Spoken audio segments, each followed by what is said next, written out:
दोस्तों, आज मैं आपको एक ऐसी कथा सुनाने जा रही हूँ तो आपने शायद ही सुनी हो। तो ये जो माता सीता है, उनको गर्भवती के शाप के कारण रहना पड़ा था और उनको भगवान राम ने वनवास दिया था। तो इसकी हम कहानी सुनते हैं कि क्या माता सीता ने ऐसा क्या किया था जिसके कारण उनको ये सब सहना पड़ा। सनातन धर्म के ग्रंथों में बताया गया है कि बुरे कर्मों का फल हमेशा बुरा ही मिलता है, चाहे वह इंसान हो या फिर ईश्वर। इसका एक उदाहरण माता सीता का है, जिसका जिक्र रामायण में किया गया है। दरअसल रामायण कई भाषाओं में लिखी गई है। अलग अलग रामायण में कई तरह की दंत कथाएं भी मिलती हैं, जिनसे कई लोग परिचित नहीं हैं। इस कथा के अनुसार माता सीता को एक तोते का श्राप मिला था, जिसकी वजह से उनको भगवान राम से अलग रहना पड़ा। पहले माता सीता को वनवास के दौरान रावण अपहरण कर लेता है और उसका वध होने के बाद माता सीता के साथ भगवान राम की अयोध्या में वापसी होती है। फिर धोबी की वजह से माता सीता को अलग रहना पड़ता है। हम सबके मन में सवाल उठता है कि राम तो भगवान हैं, फिर वह अपनी पत्नी से अलग क्यों रहे। इससे जुड़ी हुई हम एक कहानी देखते हैं। आइए सुनते हैं कथा। माता सीता बाल्यावस्था में अपनी सहेलियों के साथ बगीचे में खेल रही थी। वही बगीचे में एक तोता का जोड़ा पेड़ पर बैठा हुआ था। तोता का जोड़ा भगवान राम और माता सीता के बारे में बातें कह रहा था। उनकी बातों को सुनकर माता का ध्यान उन पर गया। जो मादा तोता है वो बोल रही थी कि अयोध्या के राजकुमार राम काफ़ी प्रतापी राजा होंगे, उनसे माता सीता का विवाह होगा।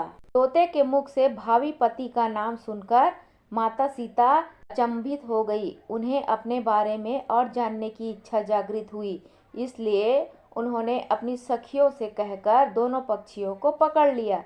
फिर उन दोनों को पुचकार कर पूछा कि भविष्य के बारे में इतना ज्ञान कहाँ से प्राप्त हुआ। तब पक्षियों ने बताया कि इससे पहले हम महर्षि वाल्मीकि के आश्रम में रहते थे, जहाँ हर रोज राम और सीता के जीवन के बारे में बताया जाता है। इसलिए उनको दोनों के बारे में हर चीज कंठस्थ याद हो गई है। सीता जी ने पक्षियों से कहा कि जिस जनक पुत्री सीता की तुम लोग बात कर रहे हो, वह मैं ही हूँ। मुझे मेरे और राम के बारे में और भी बातें जाननी है। तब नर तोता ने कहा कि हे सीता, आपका विवाह अयोध्या के राजा दशरथ के ज्येष्ठ पुत्र राम के साथ आपका विवाह होगा और आपकी जोड़ी तीनों लोकों में सबसे अद्भुत होगी। सीता जी सवाल पूछती रही और दोनों तोता जवाब देते रहे। सीता जी ने कहा कि जब तक मेरा विवाह नहीं हो जाता, तुम दोनों मेरे साथ राजमहल में रहोगे और तुम वहाँ सारी सुख सुविधाएं मिलेगी। सीता जी की बात सुनकर तोता का जोड़ा घबरा गया। तब नर तोता ने कहा, हे जनक पुत्री, हम गगन के पंछी हैं, इसलिए पिंजरे में बंद रहेंगे तो हम जीवित नहीं रह पाएंगे, इसलिए हमको आज़ाद कर दीजिए। तोते ने इसके लिए बहुत याचना की। तब सीता जी ने नर तोते को छोड़ दिया, लेकिन मादा तोता को नहीं छोड़ा और कहा कि यह मेरे साथ रहेगी। नर तोता ने कहा कि मेरी पत्नी गर्भवती है, इसलिए ऐसे समय पर उसको जाने दे। हम दोनों एक दूसरे का वियोग सहन नहीं कर सकते, इसलिए आप मेरी पत्नी को जाने दें। लेकिन सीता जी ने उसकी एक न सुनी।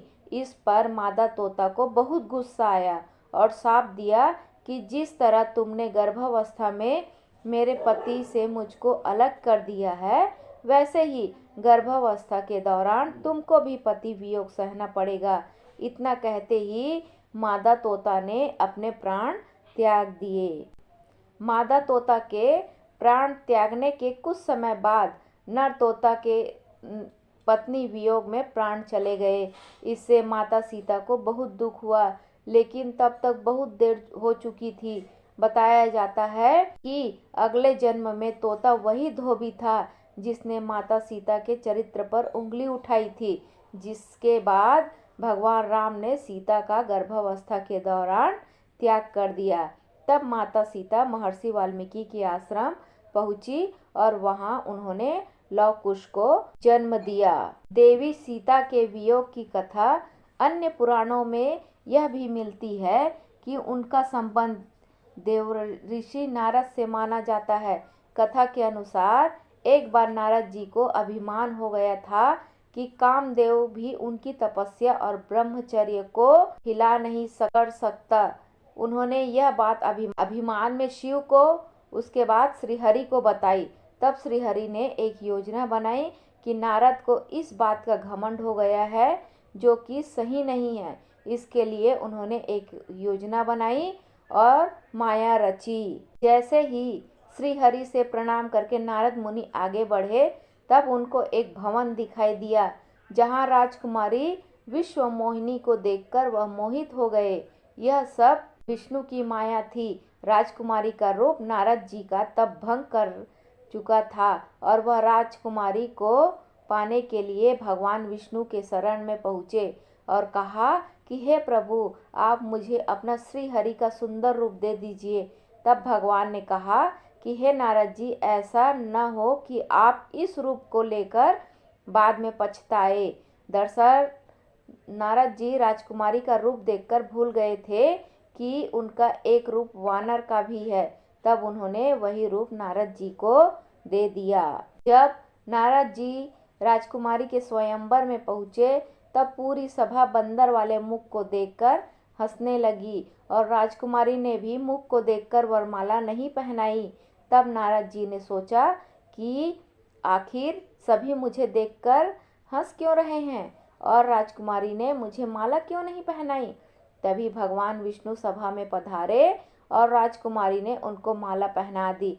तब उन्होंने पानी में अपना मुख देखा और वानर वाला मुख देखकर क्रोधित हो गए और क्रोध में उन्होंने भगवान विष्णु को श्राप दे दिया कि जिस तरह मैं स्त्री के लिए तड़पा हूँ, आप भी पृथ्वी पर स्त्रियों का सामना करेंगे। जब माया का प्रभाव खत्म हुआ तो नारद जी को अपनी गलती का एहसास हुआ और उन्होंने क्षमा मांगी। तब भगवान राम और माता सीता को वियोग का सामना करना पड़ा। धन्यवाद।